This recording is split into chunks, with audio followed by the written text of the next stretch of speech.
పసి వయసులో నీవు ఉన్నప్పుడు స్కూల్ నుండి ఎలా వస్తావని ఎదురుచూపులు. 25 వయసు వచ్చాక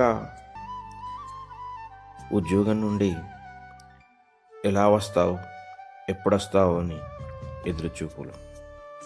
ఇక్కడ కాలం మారిందే తప్ప ఆ తల్లి చూపులు మారలేదు. వాడికి పిల్లలు వచ్చాక ఆ తల్లికి తిండి పెట్టకుండా పట్టించుకొని ఆ కొడుకు, కానీ తల్లి ఎదురుచూపులు చూస్తూనే ఉంది. కొడుకు ఎప్పుడు క్షేమంగా ఇంటికి తిరిగి వస్తాడని.